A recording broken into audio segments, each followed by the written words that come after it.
but I got to worry about my staff and people's feelings about it coming out looking like a baby.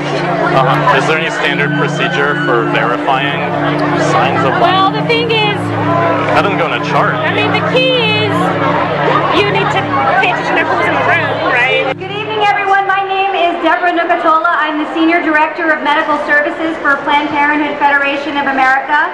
A lot of people want intact hearts these days because they're looking for specific nodes. AB nodes, SA. I was like, wow, I didn't even know. Good for them. And on behalf of all of us at Planned Parenthood Federation of America and our partners at Society of Family Planning, I'd like to welcome you to the North American Forum on Family Planning, as well as the George Tiller Memorial Networking Reception. Now, networking reception. Those of you who have seen me in the last hour have seen that I basically spend this reception running around introducing people to other people, and that's exactly why this meeting was created. Nice to meet you. I have an abortion. My name is Wow. We're supposed to introduce Robert Sarkis with Biomass Procurement Services. Oh, okay. We do tissue collection. Oh, sweet. Good to meet And they're looking for Arizona as an area where they might be able to We're based out of the Los Angeles area, like Norwalk, Long Beach, that kind of area. Okay. So Devin mentioned you as well as the Planned Parenthood affiliate in Arizona, as well as good connections to make. Yeah, absolutely. It's been on my mind because I used to work at Planned Parenthood Los Angeles, and we used to have Novogenics, I think, is the one that comes in, to do it there. Yeah. So you have experience with providing material for religious purposes. Yeah. Due to some things going on at Planned Parenthood, I get a lot of referrals from Planned Parenthood. So I used to be medical director at Planned Parenthood Arizona. That's how I ended up in Arizona. Okay. Because I was with Planned Parenthood Los Angeles, and also I was had an academic position at USC. That's how I know Deb Nucatola, because she trained me as a fellow. See, that's how I know Deb Nucatola, because she trained me. It's good to know that someone is kind of consistently going up to 20 to 24 weeks, because especially when someone wants neural tissue, they're wanting, they want fetal brain, they want both hemispheres, and for whatever reason, like the sweet spot tends to be like 18 to 22 weeks. Okay. Well, I go up to 24 weeks. There is a practice that kind of preferentially gets the anomaly referrals. Right. No, we want healthy tissue. Okay. Healthy, normative. Most of the patients that come to me are elective. They present themselves. And you go electively up to 24 weeks. Okay. This week coming up, I have a 15-weeker on Tuesday so far, and I have a 20-weeker starting on Thursday so far. Obviously, some of the parameters that we're working with, then tissue needs to be pretty much, pretty intact, because the more physically traumatized it gets, the more the stem cells get kind of mashed up and aren't available for collection. Now the thing is, I don't do induction, so like my technique is a disarticulation technique. So there would have, we'd have to kind of talk about like exactly what it is that you're needing. Right. Because breech position is great. We'll just throw that out there. Part of the issue is it's not a matter of how I feel about it coming out intact, but I got to worry about my staff and people's feelings about it coming out looking like a baby. It's not a matter of how I feel about it coming out intact, but I got to worry about my staff and people's feelings about it coming out looking like a baby. A lot of variables going on. So I don't. So yeah, that becomes an issue. Yeah, that's interesting. That there's a kind of an issue with the staff to have to kind of protect their comfort level. That's so interesting. I mean, do you ever find yourself in a situation where like it would be easier if this case kind of wants to come out intact, but you are kind of like you have to make sure it doesn't, so the staff doesn't freak out? Or that's one, and then another issue is Arizona is so conservative. I just don't even want to send a full fetus for cremation or any of that. Absolutely, it's asking for trouble. Right. We have the people who do our paperwork for the fetal death certificates. They email us calling them babies. Baby this, baby that, baby so and so. And I'm like, that's creepy. Yeah, they email us calling them babies. Baby that, baby so and so, and I'm like, that's creepy. You know your environment. That's it so well. Like very well. It's creepy. So I mean, there are a lot of variables that come into play. You know, sometimes too, just the patient, the way that they respond to the medication, things it just happens. Yeah, absolutely. So that happens. Are you, no, do you ditch? Yeah. Starting when? 20 weeks. Starting at 20 weeks. Okay. Yeah. That's the other thing, because dig kind of rules out. It ruins the integrity of the specimen. I mean, it kills the stem cells. Let's be real.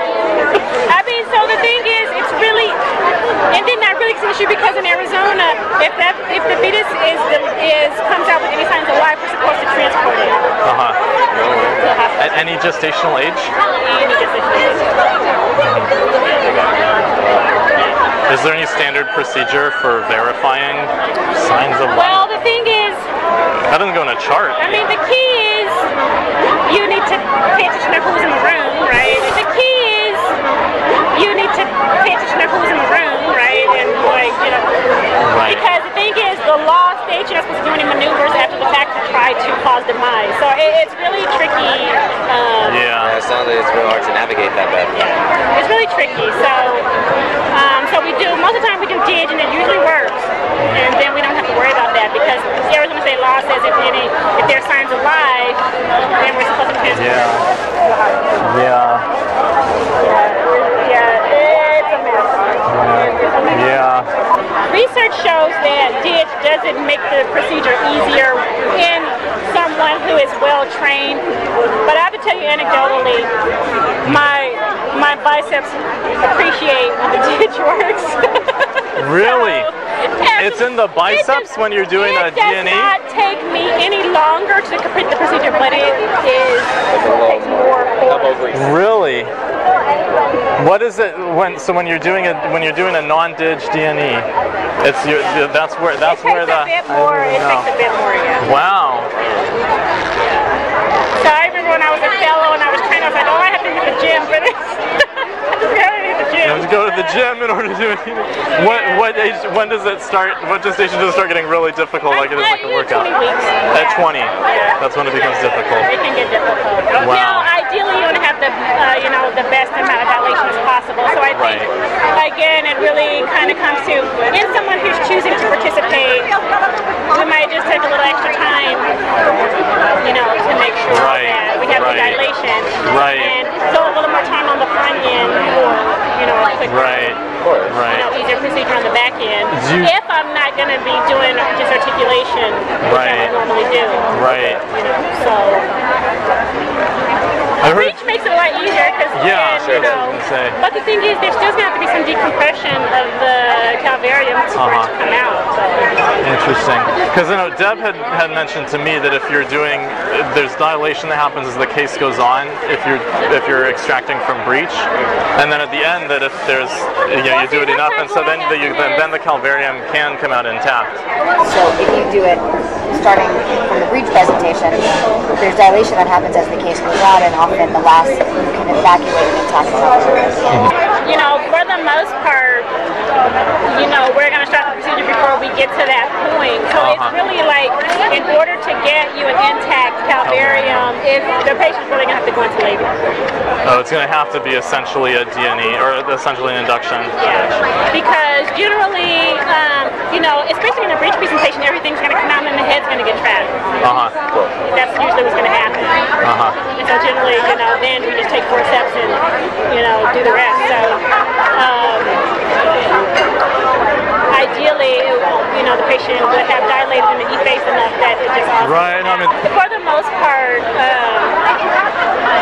in general, unless there's like complete dilation that's going to allow the head to come out, there's going to be some level of decompression on the way out. Even if I have not completely, if I'm not using an instrument to try to do that.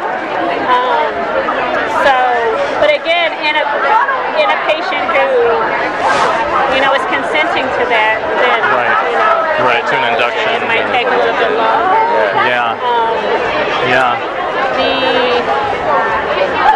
So I mean, I think it's worthwhile to explore. Yeah, definitely. Do you I mean, and we return a portion of our researcher fees to the clinics and private practices that work with us. So just because if we're going to come in and do all that, we want to make it worthwhile for you and make sure that it's a partnership that that benefits everybody. Yeah. So I mean, yeah. So that's all stuff to talk about, kind of how to fit all the pieces together. But I mean, it sounds like. Yeah, I'm definitely interested. I feel pretty good. I mean, my market share of the abortion services it continues to increase. So interesting. It is very interesting to see how it all plays out. And you go luckily up to 24 weeks. Okay. It's not a matter of how I feel about it coming out intact, but I got to worry about my staff and people's feelings about it coming out looking like a baby.